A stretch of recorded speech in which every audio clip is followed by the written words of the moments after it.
The first time I noticed something was off, it wasn't obvious. I was out checking the northern fence line of my pasture, counting calves and making sure the water troughs were full, when I saw the bright orange construction markers dotting the far edge of my property. At first, I thought it might be a survey for a neighboring property. After all, there was some new residential development creeping closer to the edge of my ranch, but as I walked closer, I realized exactly what was happening. The HOA had started building a bike path straight through my pasture. It didn't matter that the cows were grazing, that the land was actively maintained, or that the terrain was uneven with hidden dips and mud pockets. The HOA had apparently decided that the pasture was open land ripe for recreation. Signs had already been placed at intervals, with painted arrows and markers for cyclists. I couldn't believe my eyes. The path cut through the exact route the cattle used to move between the feed area and the water troughs. One of the markers was even embedded into the soil right where a young calf had been resting the night before. I immediately grabbed my phone and started recording the scene. There were workers with shovels and wheelbarrows moving in the distance, clearly following some sort of plan, and I knew I needed to act fast. I pulled out the deed, the county property map, and the legal description of my ranch. Every line confirmed what I already knew. The pasture belonged to me, fully outside the HOA's legal boundaries. Not a single clause gave them the right to build a trail through it. By the time I approached the crew, they were halfway through laying down gravel. One of the workers looked up nervously as I shouted across the field, explaining that this was private property and that the land was actively used for cattle. He hesitated, glanced at the plans in his hands, and then muttered something about the HOA ordering this. That was my confirmation. They weren't there out of ignorance. They were there because someone in the HOA had deliberately chosen to ignore the boundaries. I took a deep breath and called my attorney. While I explained the situation, I also documented every marker, every stake, and every inch of gravel that had been spread across my pasture. Photos, video, GPS coordinates, it all went into a single file. The last thing I needed was a claim that the land had been open for public use, or that the HOA had somehow acted in good faith. When I returned to the edge of the construction, one of the workers tried to argue that the path was temporary and that they'd only be here a few days. I shook my head. Temporary or not, this was trespassing. Temporary or not, this was dangerous. Cows don't respond well to sudden obstacles or strangers moving metal wheelbarrows across their territory. A panicked herd could easily break fencing or injure themselves, or the cyclists. As the sun climbed higher, the reality sank in. The HOA had underestimated not just the legal boundaries, but the physical presence of my ranch operations. The pasture wasn't a blank canvas. It wasn't abandoned land. It wasn't a playground. It was a working cattle ranch with schedules, feeding routines, and living animals that required care. I knew immediate action was needed before anything or anyone got hurt. I started contacting the HOA board directly while continuing to document every movement. This wasn't going to be a simple conversation. The stakes were higher than they probably realized. My ranch wasn't just land. It was livelihood, safety, and years of investment. And yet, the HOA had assumed entitlement. By late afternoon, I had prepared my first legal notice, a cease and desist demand citing trespassing, property ownership, and potential liability for both workers and cyclists. I also made arrangements to have a local sheriff come out the following morning if the construction continued. The message was clear: my cattle, my land, my rules, and the HOA would learn that very quickly if they hadn't already. The sun set over the pasture that evening, casting long shadows across the partially built gravel path. I stood at the edge of my field, watching the orange markers glint in the fading light. The land was quiet again, but I knew the fight was just beginning. The next morning, I arrived at the pasture before the workers. The gravel path had expanded overnight, more stakes, more painted arrows, and tire tracks running through the grazing area. The cows were visibly unsettled, pacing and lowing nervously. One of the calves nearly stumbled into a pile of gravel, and I felt my stomach tighten. This wasn't just trespassing, this was reckless endangerment. I called the HOA president first. I kept my tone calm, but firm. You're building a bike path on private, active cattle land, I said. This is unsafe and illegal. Stop immediately. The line went quiet for a few seconds before she responded with a thinly veiled tone of entitlement. We're promoting community recreation, she said, and we didn't think it would be a problem. It is a problem, I replied, and you've ignored property boundaries. If anyone is injured, cyclists, workers, or my livestock, you'll be liable. She scoffed and tried to justify the decision, mentioning previous easements that didn't exist and community benefits that weren't theirs to grant. I ended the call, noting everything, and then turned my attention to the field. The workers were mid-path, shovels and wheelbarrows in hand, clearly uncertain now that I was present. I approached slowly, hands visible, making sure they knew I wasn't there to escalate physically, but was serious about property rights. Stop construction immediately, I said. This is private land, and these cattle are active. If anyone continues work, I will have to involve law enforcement. They hesitated. One muttered something about the HOA said to keep going. I reminded them that they were trespassing. My phone was recording every word. Documentation was key. Their hesitance told me the threat of police intervention would be effective, but I had to follow through. By mid-morning, I contacted the local sheriff's office. I explained the situation calmly. Private property, active livestock, unauthorized construction, potential safety hazards. I provided GPS coordinates and photos of the gravel path encroaching on the pasture. The dispatcher assured me officers would come by to assess the situation. While waiting, I reinforced fencing around the most critical grazing areas and placed temporary barriers to prevent cattle from wandering onto the path. I also posted warning signs in plain view. Private property, active cattle, trespassing forbidden. It was a practical precaution and a visual warning to anyone attempting to cross the boundary without permission. The sheriff arrived mid-afternoon. I met him at the edge of the pasture, showing the marked boundaries and pointing out the construction. He examined the gravel path, the stakes, and the cattle's proximity. After reviewing the documentation, he agreed that the HOA had no legal right to build there and that the situation posed serious liability risks.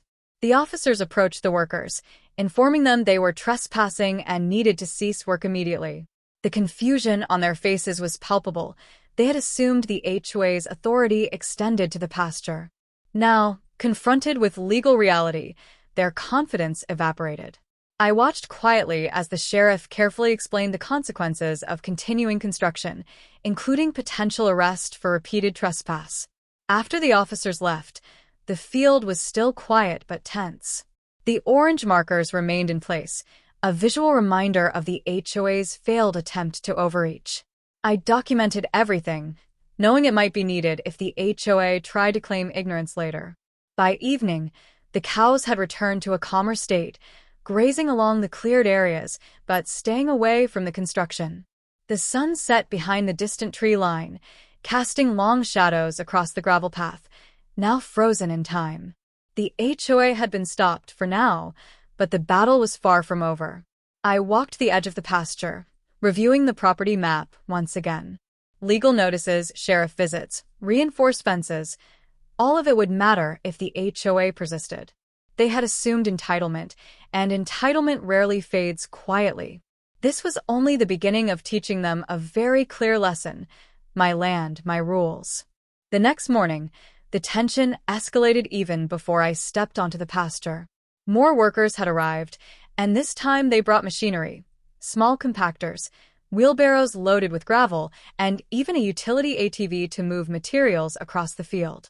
The stakes and painted markers had multiplied, zigzagging through the areas where the cattle were most active. My heart sank. This wasn't just trespassing anymore.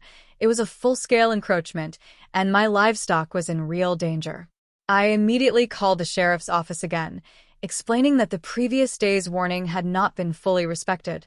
While I waited for confirmation of a visit, I walked the property, ensuring gates were secure and animals were moved away from the construction zone.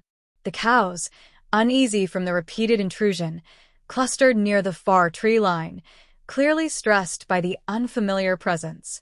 Young calves were especially jittery, dodging between the adults as the sounds of construction carried across the pasture. Meanwhile, I called the HOA president directly. This time, I was firm. "You need to stop this immediately," I said. "Your workers are trespassing. This is active cattle land. If someone is injured, you will be held liable. Do not underestimate the legal consequences." She attempted to argue again, claiming the path was a community initiative and that the construction was authorized. I reminded her that no initiative or authorization could supersede property law, and I warned that continued trespass could result in immediate legal action, including police enforcement. By mid-morning, a sheriff's deputy arrived in a patrol vehicle, accompanied by a backup unit. They parked strategically at the property line, observing the construction and workers. I explained the entire situation, the property boundaries, the location of the cattle, and the previous warnings given to the HOA. The officers reviewed the orange stakes, photos, and GPS documentation I had compiled.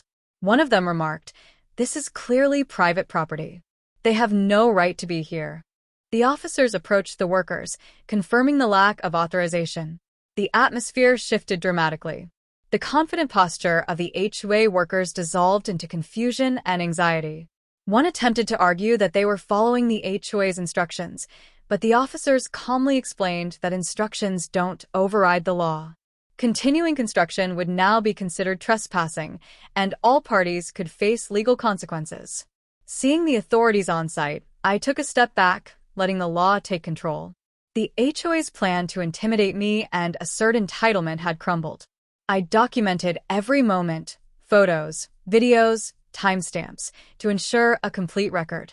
Every orange marker, every machine, every hesitant worker would serve as proof if the HOA attempted to claim ignorance or good faith. By early afternoon, the workers began removing equipment, halting all construction, and retreating under the watchful eyes of the deputies. The gravel path remained partially laid, a stark reminder of the HOA's arrogance. I walked the field, checking the cattle, making sure they were unharmed. The sun glinted off the orange markers, now frozen in time, and I felt a quiet sense of control returning to the pasture. I also made a note to file a formal trespassing complaint with the county. While the immediate threat had been neutralized, the HOA's actions had crossed a line, and accountability was necessary to prevent future incidents. This wasn't about revenge. It was about protecting my property, my livestock, and the integrity of the land. By sunset, the pasture had returned to relative calm. The cows grazed cautiously but freely, moving away from the partially completed path. The gravel, stakes, and paint markers remained, silent evidence of the confrontation. I stood at the edge of the field, watching the sun dip behind the trees, reflecting on the audacity of the HOA and the importance of asserting ownership firmly and legally. The message was clear. My land was not a playground, and entitlement had limits. And I intended to ensure that lesson was learned completely. The day after the sheriff's intervention, the HOA's response was cautious but persistent. I started receiving emails from board members attempting to justify their actions. They claimed the bike path was for community benefit and that my concerns were overly cautious. One message even suggested that I could have worked with them to incorporate the path into the property's use. I read the emails with a mixture of disbelief and amusement. They had ignored the law, endangered livestock, and trespassed, yet now they were trying to rewrite the story as if I were the unreasonable party. I forwarded all communications to my attorney. His advice was clear: do not respond directly, document everything, and continue reinforcing the property boundaries. We also drafted a formal letter to the HOA, citing trespassing, liability for potential injuries to workers or cyclists, and the danger posed to livestock. The letter demanded an immediate halt to all construction and warned that future attempts would result in legal action, including civil suits. Meanwhile, I spent the morning inspecting the pasture. The partially laid gravel path cut awkwardly through grazing areas, and some stakes were already leaning from previous movement by the cattle. I repositioned fencing and reinforced gates near the work zones. Temporary signage warning of private property and active cattle was posted at all access points. I wanted it unmistakably clear: This was a working ranch, not a community recreational area. By afternoon, I began noticing changes in the HOA's approach. Their hired crew no longer appeared on the property, and attempts to communicate directly with me had shifted from confident assertions to vague apologies and hedged statements. They had realized that legal boundaries weren't optional and that attempts at intimidation carried real risk. The HOA president, usually a forceful presence, suddenly became elusive. Emails became sparse and phone calls went unanswered. Internal communications I obtained later through public records requests revealed the board's panic. They debated whether to continue pursuing the path, worried about liability, potential fines, and damage to the association's reputation. One board member wrote, "We underestimated the landowner and overestimated our authority." Another noted, "This could escalate legally in ways we can't control." This internal chaos worked in my favor. I focused on restoring order to the pasture. Gravel markers were removed or repurposed away from the cattle's route, gates were reinforced, and the herd's daily movements were mapped to ensure safe grazing areas. Each small step reinforced the principle that this was my land and that I controlled access. Neighbors who had observed the conflict began reaching out discreetly. Some were sympathetic, sharing their own experiences with HOA Overreach and expressing relief that someone had finally stood firm. A few asked questions about boundaries, legal precautions, and ways to protect property without escalating tensions. It became apparent that the ripple effect of enforcing property rights extended beyond my farm. By late evening, the pasture was quiet, the cows grazing calmly, and the gravel path left unfinished. The orange stakes and paint markers still lingered, but they no longer represented authority. They were reminders of a failed attempt at entitlement. I stood at the edge of the property, looking over the land with a sense of satisfaction. The HOA had learned a hard lesson. The law is not negotiable, and active land use commands respect. As the sun dipped behind the trees and the shadows lengthened across the pasture, I realized that this confrontation had changed more than just the physical landscape. It had set a precedent, not only for the HOA, but for myself as a landowner. I had reinforced the principle that ownership is about responsibility, awareness, and action, and that those who try to overreach must face consequences. The farm was quiet now, but the victory wasn't just in the absence of trespassers. It was in establishing authority, in showing that a ranch isn't just property. It's a living operation, and entitlement has its limits. By the following week, the HOA's presence had completely vanished from my pasture. No crews, no equipment, no orange stakes. It was as if they had quietly conceded defeat, though I knew their retreat had more to do with legal pressure and liability concerns than humility. The sheriff's visit and the formal legal notice had made the stakes clear. Any further encroachment could result in fines, lawsuits, or criminal charges. They had pushed too far and learned the hard way that entitlement doesn't trump property law. The pasture returned to its natural rhythm. The cows grazed freely, the calves frolicked near the creek, and the routine I had maintained for years settled back into place. What had been chaos now felt like balance restored. I walked the fence lines, inspecting each gate, each post, and each boundary marker, ensuring everything was secure. Every fence I reinforced, every gate I locked, was more than practical, it was symbolic. It was a statement. My land, my rules, my responsibility. Communication from the HOA dwindled to nothing. Emails stopped, phone calls ceased, and internal board discussions, which I later accessed through public records, revealed panic and finger-pointing. One board member admitted, "We underestimated the owner and overestimated our control." Another noted that the legal exposure from trespassing and endangering livestock could cost the association heavily. The HOA had learned that their usual tactics, confidence, intimidation, and assuming compliance, were powerless against a prepared, vigilant landowner. I took the time to document everything one last time. Photos of the intact pasture, the grazing cattle, and the abandoned orange stakes. Every image was a record of victory, proof that boundaries and laws, when respected and enforced, could protect property and livelihood. It wasn't about revenge. It was about ensuring accountability and preventing future encroachments. Neighbors in the surrounding area began noticing the shift too. Some who had previously felt the subtle pressures of the HOA reached out discreetly, asking how I had handled the situation. A few shared their own experiences of overreach, validating that my approach, calm, methodical, and legally grounded, was both necessary and effective. The ripple effect extended beyond my property. It reminded the community that enforcement of property rights matters and that intimidation has limits. The physical work of restoring the pasture continued as well. Gravel paths that had been partially laid were removed, stakes were repurposed or taken away, and temporary signage remained in place to protect grazing areas. I mapped the movements of the herd carefully, ensuring no future conflicts could arise with outsiders. By the end of the week, the land was not only secure but optimized for safe cattle movement and pasture management. Standing near the creek one evening, watching the sun dip behind the distant tree line, I reflected on the lessons of the past few weeks. The HOA had assumed they could act without consequence, that confidence alone would carry them through.